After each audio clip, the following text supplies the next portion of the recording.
All right, KeNikka. Seth Rollins is feeling a little disappointed about the Bears, which means it's time to stop the press. Stop the press? Stop the press! This guy. Welcome to our new Stop the Press segment here on the KeNikka Sports Channel. If this is your first time, please do us a favor and like this video. Subscribe to our channel for Bears news, rumors, and media criticisms. Ooh. And much, much more along the way. KeNikka. Yes. There seems to be a general consensus out there amongst Bears fans on social media, and now it's trickling into the mainstream media that the Bears haven't done enough this free agency period to negate the losses that have come this free agency period. In fact, if you look at the graphic here to start the video, it shows that the Bears have added Neville Gallimore, Kobe Bryant, and Devin Bush on defense, but they've lost Jermaine Edmonds, Nahshon Wright, Kevin Byard, CJ Gardner-Johnson, and Jaquan Brisker. I mean, so they lost those are 5 names we heard a lot during Bears games this year, and I think fans are panicking a little bit. Okay, that's fair, but it's too early to panic.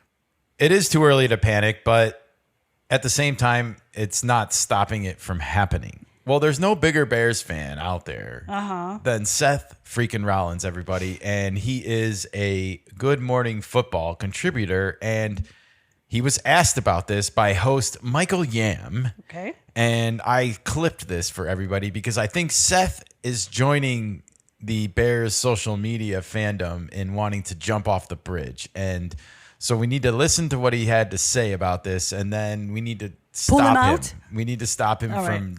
Jumping and off? we need to talk him off the ledge. All right. All right. Let's hear it. That's what Bears general manager Ryan Poles had to say about the changes on that unit. I think there's a common theme with the guys that we brought in. One, we wanted to get faster, more explosive, and I think we did that. In order to play the style we need to play, we need to be able to close on the football a lot faster than what we had been doing. So that was the emphasis going into it. And again, watching these guys tape, we answered that. All right, so maybe there are some answers there. That's Michael Yam, by the way, and that was also Ryan Poles speaking about what the Bears did on defense in free agency. And as you can hear, he was talking about closing on the ball, speed. This all kind of adds up to me with what Ben Johnson would be looking for in players right now. Hell yeah! Do you agree Yes. with that assessment a little bit? Yes, faster, younger. Faster and younger, yeah. That's little, what it little tells bit me. of the youth movement Yes. here. Let's continue. I know one person who can definitively answer that question. Seth, are you buying or trying right now? The Chicago's team, have they Buying or answered trying? enough on the defensive side to go and win this division? God, this hurts me. It hurts. It pains me inside, guys. I don't want to go against my squad, but I got to keep trying on this one. I really do. Man. That hurts. You're hurting me too, bro. I want to believe, but at the end of the day, look, Chicago was bad on defense. They were not good. They survived off turnovers. You're answering your own question, Seth. Turnover is a big part of winning football games. Absolutely. You win that turnover battle, that's a good start. But they couldn't stop the run. They couldn't stop the pass. Exactly. And the biggest thing. Look at those stats on the board right now. Yeah. 23rd in points per game allowed. 29th in yards per game allowed. At the bottom. Sacks, 22nd. This is a bottom third of Yes. the league defense on the whole. So the what are one, you holding The on one to? area where they finished first was takeaways. Okay. And I think the general consensus, and I have to agree, is that is unsustainable. Yes. That is unsustainable. And with the draft coming up, we don't know what kind of holes we're going to be plugging. And also, Ben Johnson wants to work with the youth because he can pull a lot of them. We'll talk about that in 1 second, but let's get through the rest of this video with our guy Seth going on the ledge here. One of the things they have not done this offseason thus far, I mean, we still got a draft coming up here in a month or so. They have not addressed the issue of their ability to rush the passer, especially off the edge. They had a couple of pickups last season that they thought were going to pan out, and they just have not.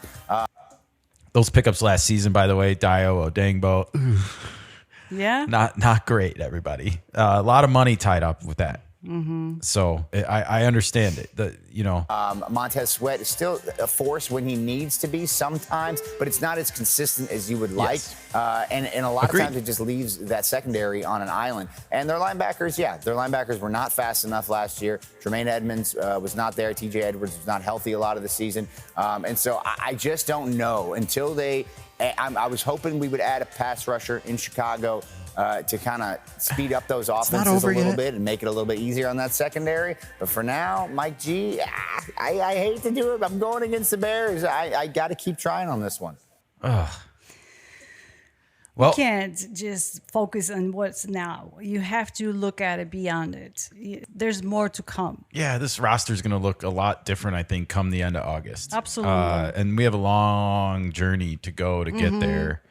And then we have this trials. So we're going to have tryouts. The first wave.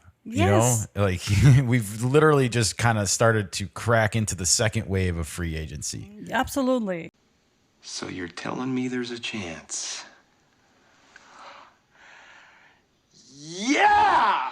Well, I want to first bring up that the defensive players that we did lose that we saw at the beginning of the video, they didn't make very much money on the open market when they went to the market. In fact, Jermaine Edmonds is the only one that got a multi-year deal out of anybody there. And he's the only one that kind of got paid relatively decent.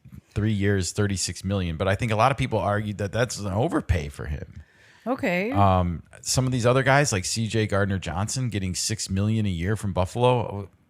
Bears people probably had him more at around $3 to $4 million a year. So you cannot stop other teams from overpaying for where you have players valued, because that's just going to lead you to be in a train wreck later. And again, I think there are better players to fit Dennis Allen's system and Ben Johnson's style of playing football, which I feel like is speed and explosiveness. Absolutely. And you got to give these guys the pieces that they require to have that kind of a game. Absolutely. Absolutely. I look at Kobe Bryant right now as the new defensive leader in the Bears locker room. He is going to replace Kevin Byard, not only at the position, but he's probably going to have a C on his chest come end of training camp. I'm going to go out on a limb and say that right now. I heard him speak. He, out of all the new Bear players, is kind of the most serious in tone. He seems to have a true professionalism about him. Not to say that Devin Bush doesn't, but he is a little flashier behind the microphone, a little bit more fun. Kobe Bryant spoke business to me, and I like that about him. Yeah. I like that, having a mixed locker room. Don't get me wrong. You can't have all serious people in there. But you got to have leaders that are serious and business-like. Absolutely. So yeah, look for Kobe Bryant to become that guy. He's 27 and he's got a Super Bowl ring. Yeah, he's going to be the locker room leader. I also think the Bears are being really smart here by not chasing these defensive end signings that we've seen in free agency, starting with Trey Hendrickson, going on down. I mean, these massive amounts of guaranteed money. And you saw what happened to the Packers last year with Micah Parsons tearing his ACL against the Broncos late in the season. And it literally might have crippled their chances at winning the Super Bowl last year. Yeah. And it's an important position. Don't get me wrong. I just think you're better off risking it in the draft and trying to find the next third or fourth round Trey Hendrickson / Max Crosby. That's when those guys were taken. Yeah. They weren't taken in the first round. They were taken in the third and fourth round. You could find those guys there. This becomes about scouting and evaluating players. And I think with Ben Johnson here now, that evaluation is going to be much different than in the past. Good, better, bad. Good, better, bad. Yes, and he wants the competition for the position. The Bears also are not restructuring any of their existing contracts yet. And there is going to be some of that, but the more that they don't have to do, the more flexibility they get next year. And next year, they're already projected to have between $80 and $100 million available to spend.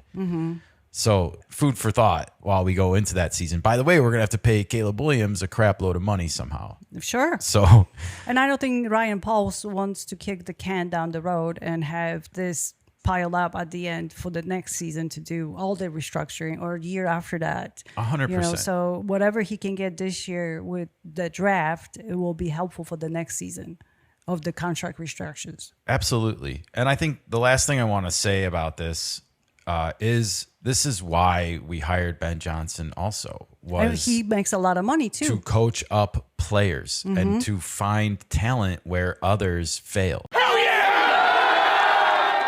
Absolutely. And to bring out the best of the talent that is on the roster. And that's not just Caleb Williams. No. That's the most important one, don't get me wrong. But that goes all the way down to man number 53 and then some.